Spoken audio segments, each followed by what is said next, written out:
Bismillah, alhamdulillah, salatu salam, rasulullah sallallahu alayhi wa sallam. Assalamu alaikum wa rahmatullahi wa barakatuh. My name is Tariq Khalid. I'd like to welcome to our program here at Sharjah TV on getting closer to Allah, getting to know your Lord. And we hope and we pray that by Allah's mercy and grace that our viewers on a daily basis are making more and more effort to develop their relationship with Allah for the sake of your own souls. In this series of programs, I want to talk about the coming of the Antichrist. In Arabic, we call it Dajjal. There are many theories that people hear and stories and so forth and so on. And I don't want to get into the false stories and who's saying this and who's saying that. I'm just going to present to you what the Muslims believe. And it is up to you to investigate for your own self. There are many people who don't believe in this. They don't believe in Antichrist. They don't believe in the Day of Judgment. They don't believe in Allah. But of course, this is for the sake of their own souls. And we hope and we pray that the people who are in disbelief, that before they die, that they will believe. I've heard many statements from people attacking Islam openly. And just recently, in one congregation, supposedly, congregation which was mixed with Christians and Muslims, someone came forth and attacked Islam and said more or less that you people don't follow the same God as I follow. That person, of course, was asked to leave, but it was interesting that that statement was made. And I just want to speak about that for a minute, because this is one of the major points of confusion that people are following. And there's a lot of reasons for that, and I don't want to go into the reasons. I just want to clarify it. And there's a very simple answer for anyone. And that is, if you, first of all, let's take the person to the extreme. Let's take the person who says he doesn't believe in God. Then let's take, secondly, the person who says he believes in another God or gods, not the one and only God who is the creator and sustainer of all things. And then everything in between that, and there are many situations in between that. So let's say a person who's looking at what we're talking about falls into one of those categories. Maybe you're one of those people, or you know someone who falls into that category. I'll make it very simple, very easy. Just tell them, pray to the one and only God.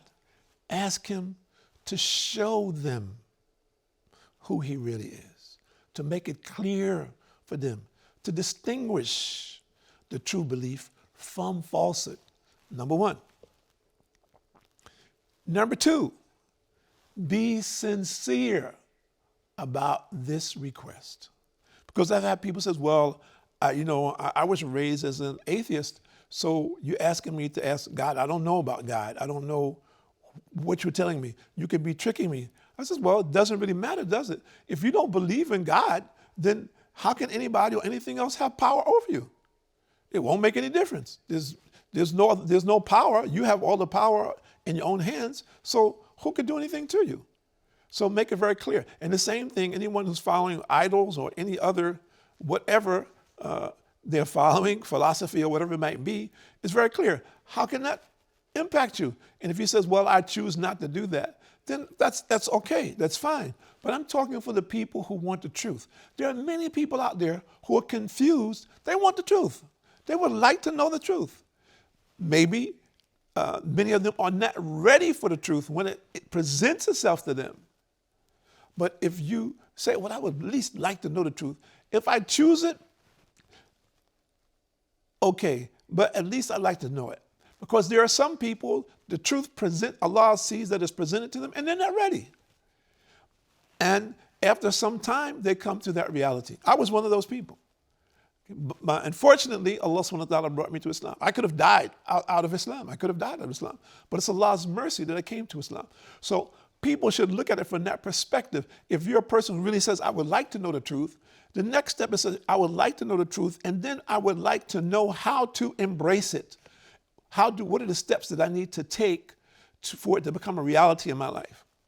And unfortunately, there are a tremendous amount of hurdles that are being placed in people's paths by other people and by the invitation of Satan and their worldly desires.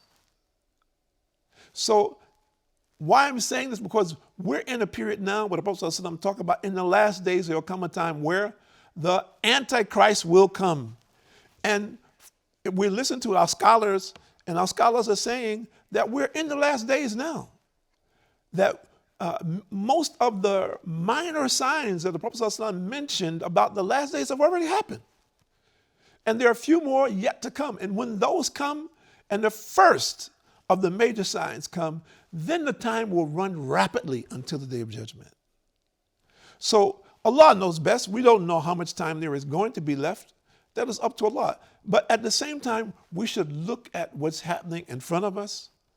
We should look at the world that we're living in, wherever it is that we may be, in our present condition. We should look at it in relationship to our Lord, not just our physical existence, which is extremely limited, but if we to look at what people are doing, how they're going further and further away from morality and values. And some people don't know what morality is or values. That's just a word in the dictionary to them. And for those of us that may have grown up with certain types of values and morals, then we are aware and conscious of that. And it's very interesting to see people say, well, I don't know what that is. What do you mean? And they're just following their desires one way or the other. So let's read something about Dajjal. And Rabi bin Harash, where the animal said, I accompanied Abu Masud al-Ansari al-Hudhayfa bin al-Yaman, and Abu Masud said to him, tell us what you heard from the Prophet ﷺ about Dajjal, the Antichrist. And Hudhayfa said, the Prophet ﷺ said, Dajjal will appear, and with him will be water and fire. That which people consider to be water will in fact be a burning fire. And that which people will consider to be fire will in fact be cool and sweet water. He who from amongst you happens to face him should jump into that which he sees as fire, for that will be the nice and sweet water.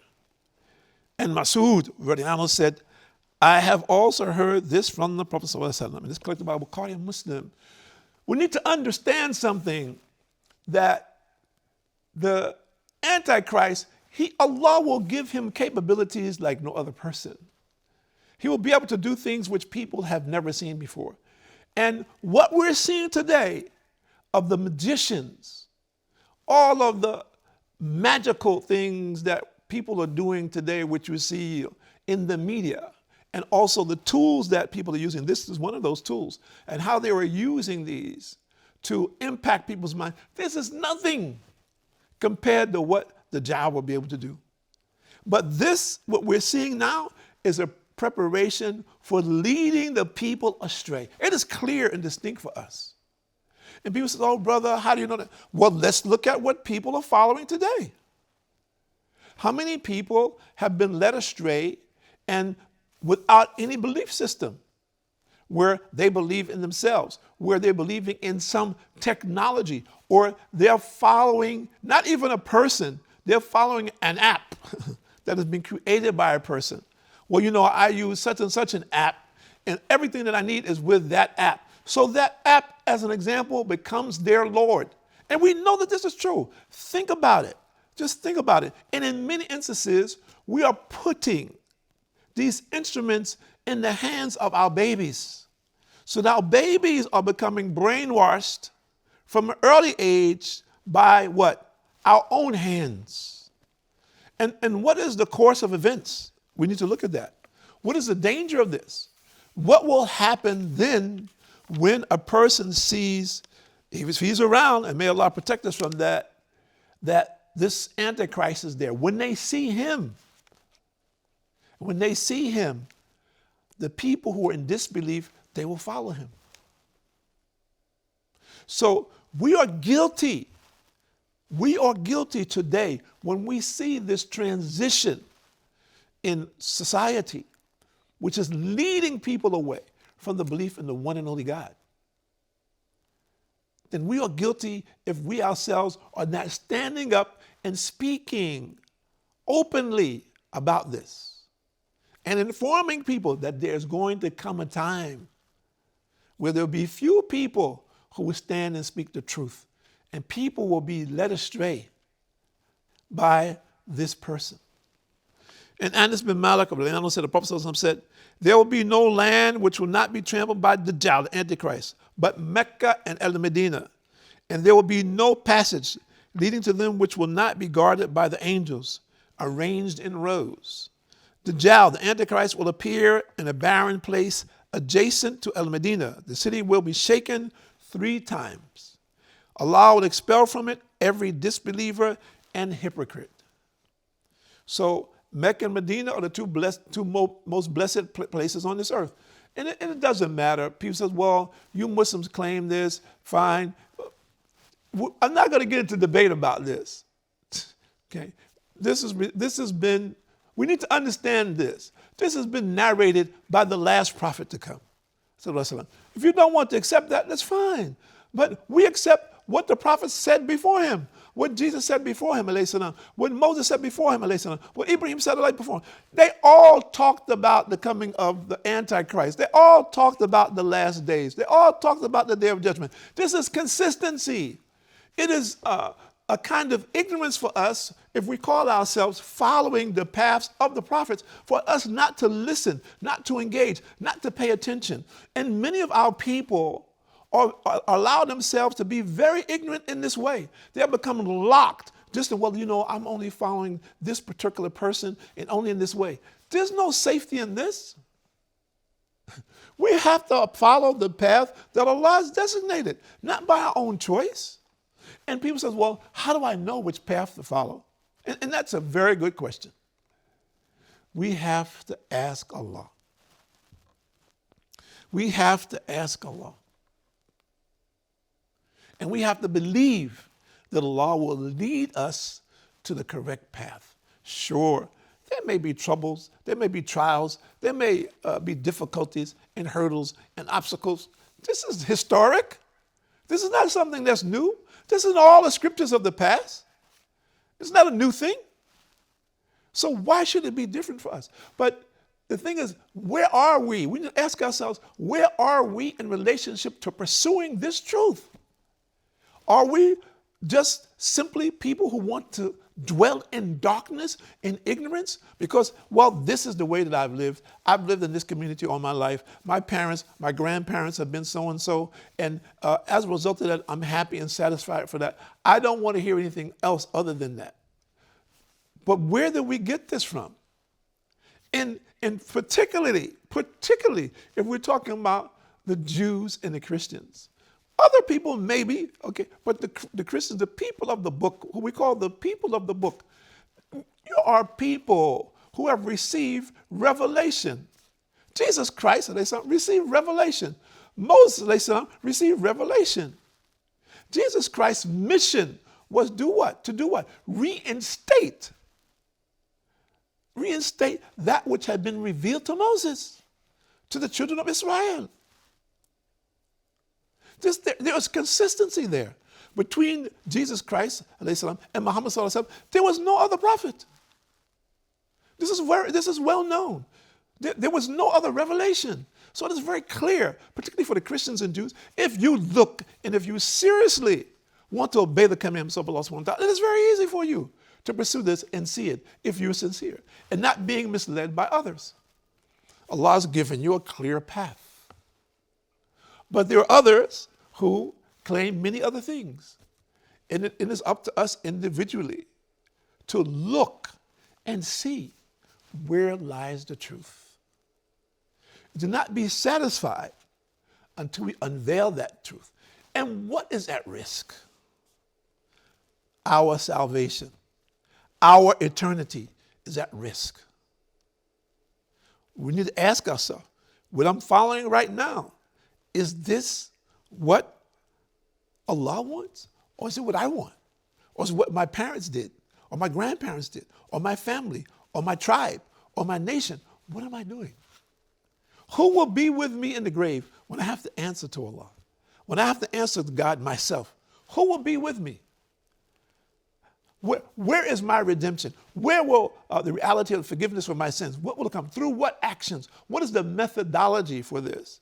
If I want to be forgiven before I go to the grave, and I want the grave to be a garden of paradise for me, what do I need to do now? We need to understand that. If you don't have an answer for this, then you're in very serious trouble. If you're speaking to someone from the clergy and he's just taking you around in circles, then he's playing with you. And we need to understand the seriousness of this. He is playing with your hereafter.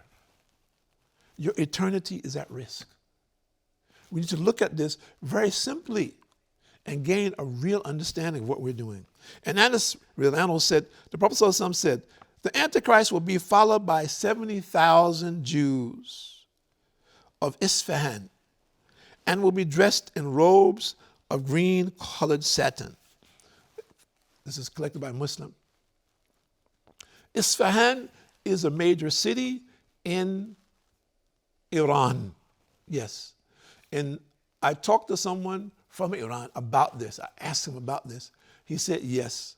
Right now, there are, as far as I know, not 70,000, but there are a group of Jews in Isfahan today. But he mentioned to me very quickly, he said, let me tell you something. The Jews, the Iranian Jews, are not originally from Isfahan. They're not originally from there. They're from another place in Iran. But now there is a congregation of Jews there. And the Jews, of course, the Jewish people, they know this. So the point I'm making is there are things that are now unveiling in front of our eyes. We need to be aware of these things. We need to be conscious of them and see where they're leading for the sake of our own souls. My name is Tariq Khalid. I'd like to thank you for joining us here at Sharjah Media Corporation, Sharjah TV, and come back soon. See our next programs. Assalamu alaikum wa rahmatullahi wa barakatuh.